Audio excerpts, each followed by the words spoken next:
Just because your quads are tender, and you find tenderness when you foam roll, doesn't mean you're doing anything productive. What's probably happening is your TFL and your anterior gluteal fibers are sending pain into your quads, and that's getting your quads in trouble. And you can foam roll that every single day and it never really changes. It always comes back. So if that's what's happening, you're going to want to focus more on these gluteal fibers and on the QL. So this is, anatomically, this is adduction. Now people think they call this stretching their IT band. It is not stretching the IT band. You cannot stretch the IT band any more than you can or would want to stretch a ligament. If you stretch a ligament in your ankle or your knee, that's a problem. That's called an injury. That's something then that will make your joint unstable. So what we're actually stretching are these fibers, the TFL fibers, anterior gluteal fibers, posterior gluteal fibers.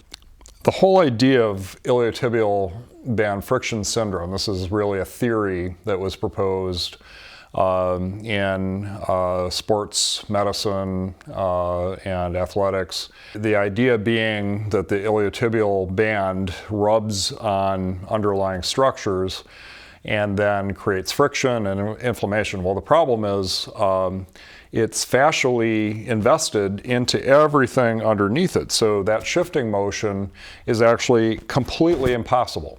It just can't move like that. So the idea that there's friction is out.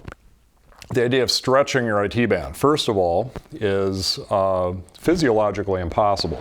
So there was a study done. The authors estimate that it would take 2,000 pounds of pressure to actually be able to stretch the fascial material of your IT band. Now, that's a lot of pressure. That's probably like an industrial press of some kind, and you'd be screaming. So, not something you'd even want to do if you could do. But this is kind of like the steel-belted radial material in your tires, It's something that's there for structure. It is not stretchable. Connective tissue like that is not stretchable. Muscles are stretchable. Sarcomeres have elastic properties, and muscles are made to contract and to lengthen. Ligaments and tendons, which is basically what we're talking about with the IT band, are not made to, they have about 4% elasticity, which means that, if you stretch it, it's kind of going to stay stretched. When you yank your ligaments and you sprain your ankle, that's not a good thing, because that's not going to contract again. So the idea of stretching your IT band is physiologically just absurd. One of the things that I want to make you aware of, I do trigger point therapy. That's something that some people know a little bit about, but generally it's kind of a lost art.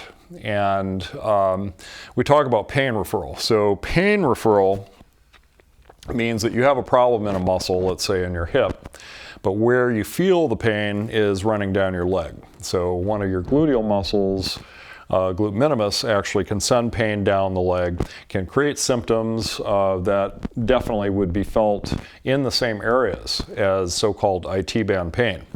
As I come across, you tell me what you're feeling. I can feel it already. And where do you feel it? Part of the leg, even laterals, about only a few inches above the knee, it stops. Okay, so Will is already feeling pain down the lateral leg. Now, that's not because of his IT band, that's probably because of his TFL and his glute minimus. So this just tells you right away. Now, I'm not just going to keep stretching that. It wouldn't be productive. So what we always want to do is we want to put some compression and vibration on those muscles.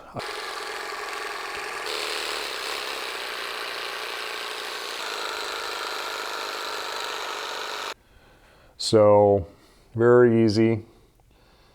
And then I'm just going to let that leg come through. What are you feeling now? Nothing. So at this point, actually more like here, when we started, he was feeling lateral leg pain, IT band pain. IT band pain is now gone. So that's what I mean. This stuff works really quickly, and he's got a whole lot more adduction. Still don't even. Still good? No tension at all. Wow, look at that. That's crazy.